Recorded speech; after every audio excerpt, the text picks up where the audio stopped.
My name is Stephanie Erickson, and I'm a social worker and family caregiving expert.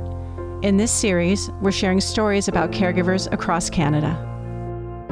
Being a single mom is tough, and Natasha's challenges are beyond the usual. After losing her daughter to a rare genetic disorder, Natasha took stock of her life.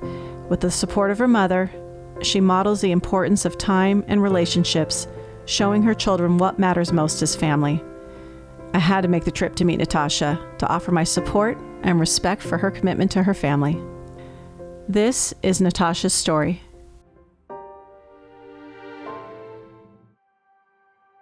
My name is Tasha, and I have an extraordinary life with an extraordinary family and 3 amazing children.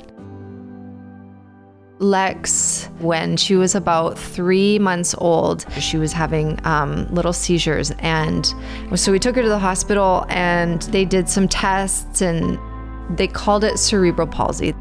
It was like being hit with a train. It was so unexpected. I just started crying.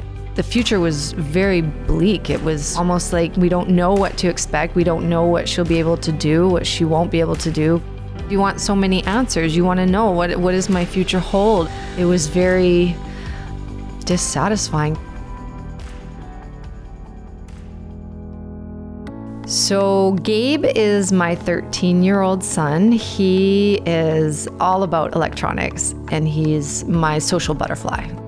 Jeremiah is my 6-year-old son. He's my baby. He is all about sports all the time. He's go, go, go, want to play hockey, want to play lacrosse.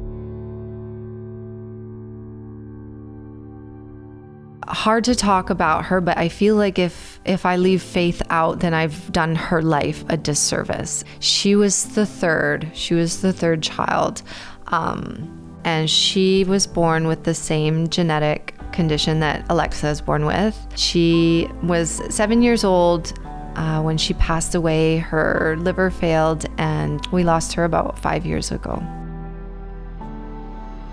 If something happened to me or something happened to my mom and Gabe was older, I didn't want the weight of the situation on his shoulders. I didn't want him to be left alone with 2 sisters that he had to care for. I wanted Gabe to have somebody. I wanted there to be 2 of them that could take care of 2 of them. Obviously, Faith passing away was not expected. It wasn't part of the plan. Would I take Jeremiah back? Not in a million years. He's one of the greatest gifts I'll ever have in this life. Even if they identify, which they did, they identified the gene, they concretely said, yes, this is a genetic disorder. It does not have a name. They call it UNC80. UNC stands for uncontrolled because of the inability to really control their movements. So that's where the UNC comes from. And 80 is the gene number. So that's how they named it, and I just think that's such a horrible name. So we call it amongst ourselves, we call it Faith's disorder, because it was after she passed when they did the testing. That really helped sort of propel everything forward at light speed, that they could get to a cellular level now and go, oh, okay, this is what it is, this is what's going on. So I think she contributed to it, and we call it Faith's disorder. Natasha doesn't ever think about herself because her family is her priority. But I wanted to think about Natasha.